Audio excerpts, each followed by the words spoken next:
Hey everyone, it's Kong with the 23rd issue of the Langrisser Lookout. This is a regular series where I go over some noteworthy game news and then follow it up with a brief update on my own account progress. So let's go ahead and get started with the important stuff, which is the news. Ever since I started publishing these monthly, we've been getting updates on all the new goodies from the Chinese major updates in each episode. So that means we've got 2 new heroes, some new exclusive gear, and some new 3C skills to discuss. First up, let's talk about the new heroes Mew and Epsilon. So first, Mew. Her name isn't Jasmine, it's Mew, the Greek letter. That's how Gizaroff names his experiments. She was meant to try to replicate Lambda's tree powers, and now that Giz has rippling abs, he's not gonna fail in his goals. So yeah, she has a bunch of grassland effects in her skills.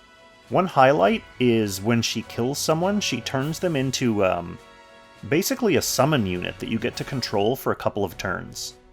Kind of like a tree zombie, I guess.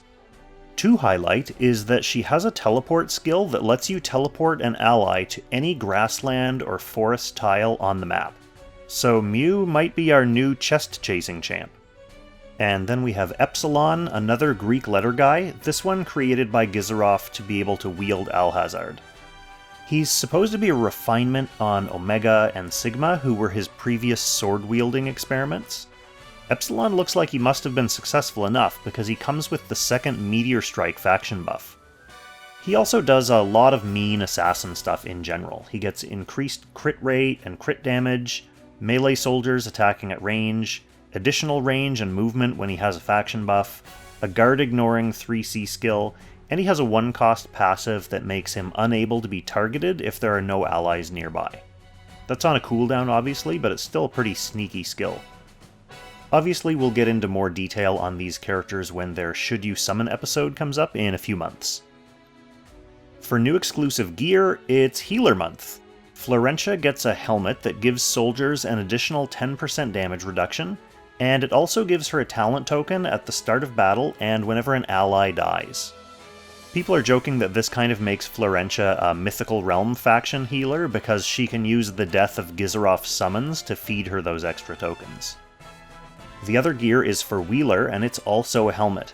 When he uses a skill, he has a 50% chance to reduce its cooldown by 2, and when he's under 50% HP, he's immune to fixed damage.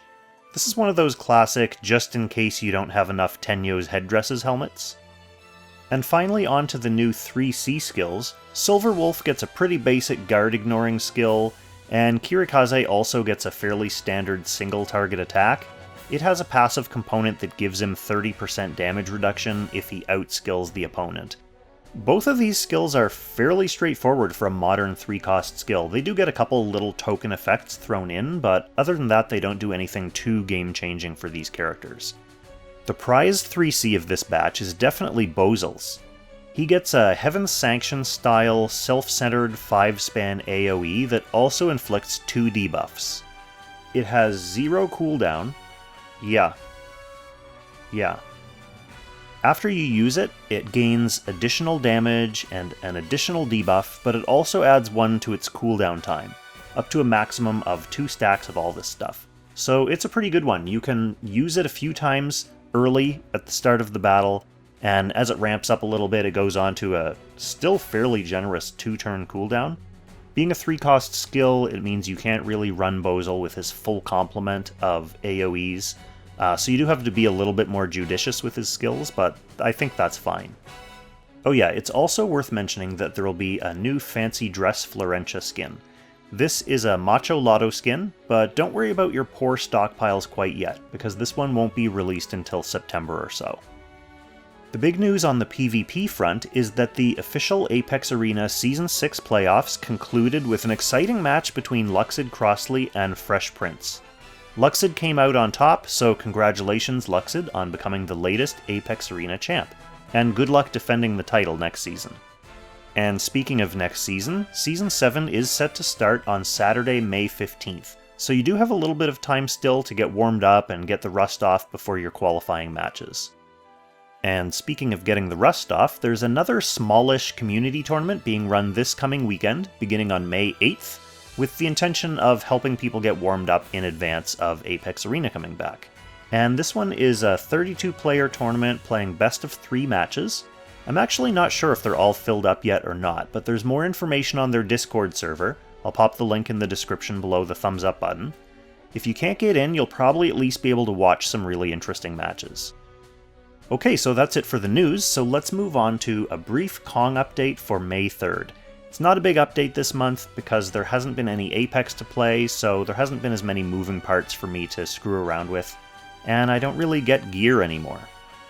So I'll start with my summoning update. The summoning events of the month for me were the Wataru and Himiko crossover banner and the opportunistic plucking of Bernhardt from the most recent Destiny banner.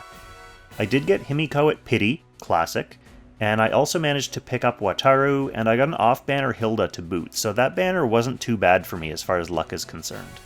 As for Burn, it took me 80 summons to get Elwyn shards to trade in for him, so again, desired result, but it did take a lot of summons to get there. So that means another month of worse than average rates brought my lifetime SSR rate down even further to 1.77%. We'll see if summoning for Kruger changes that for the better or worse. Alright, jumping into the game, I almost forgot about this, but I did shard my Florentia up to 4 stars and I unlocked her 3C because I want her to be in some semblance of usable condition. I'll get back to her when I open up some space in the old GOF schedule, but that's not really right now. In other Gates news, Tiny Jessica won the Gates of Folly community poll last month, which topped her off to 6-star just today, actually, the day that I'm recording this. So I'm pretty excited to continue putting her to good use. I've been using her a lot, obviously, as most people who have her have been doing. The 18th Gates of Folly community poll is now live on my community page, and the poll is going to be active all day Monday until the in-game server reset, at which point I'll start farming up whoever wins the vote for the next 2 weeks or month or so, depending on how it goes. So I'm going to have some more characters in there that I'm getting ready for the next season of Apex Arena in a couple weeks. I don't really have a gear update, as I mentioned before. Since I got my Stinger and that Mistletoe, those were the last 2 weapons that I was missing, so no gear update now. I might as well go right for a training update. Since I maxed my Steelmane Werewolves last month, I feel like the channel member exclusive troop training polls have actually been working out quite well in terms of focusing my efforts. Just been chipping away at stats, so I'm now only 2 attack upgrades away from 70s across the board here, which is fairly nice. Nothing much going on in many of these other nodes except for the Assassin node. At your insistence, I maxed Faceless for Sigma, and I also maxed out Goblin Knights for Himiko. So, 2 new troops to add to the pile of troops that I can actually use in a pinch. If you want to help dictate how I waste my Anarchy materials, then click join below for some details on how channel membership works. It's quite low commitment and low cost, to be honest, but it does help me out a great deal. Not much in the way of bond updates, and obviously no PvP updates since I wasn't in the Apex playoffs. So before I wrap up, it's time to beat this drum again. Oh, look at that! I've been appointed leader of Expedition Squad's 2nd Squad, the very creatively named 2nd Squad. Thanks, Johnny. I just wanted to mention that the new Guild Wars content is coming up with this major update. So you want to be in a strong and active guild to get as many rewards as possible, including the shard required for Heinz SP class. I'm in Wings of War, as you can see, on the merged Rhaegar, Dalsis, and Rocky Valley servers, headed up by Junny. We've got a nice mix of supportive PvE and PvP focused players, with a handful of Langrisser ranked playoff contenders in Apex Arena, and several top 10 overall Ancient Beckoning scores. So whether you're interested in competing in PvP, getting better at Apex Arena, or improving your Ancient Beckoning scores and mainly just playing like different types of PvE modes, there's definitely something in this guild for you. So if you're an active level 70 player, and you want to get into my guild and maybe even join my squad now that I'm a squad leader, get in before this new Guild Wars starts, because if you're not in when the event starts, then I don't think you can get rewards until the next cycle. So come search for Wings of War in the game, and then join our Discord, and yeah, we'll be ready to get things rolling when they get started in a couple weeks. So that's going to be it for the Kong update, and that's it for this issue. So thanks for tuning in, and thanks for all your feedback and advice and encouraging comments as always.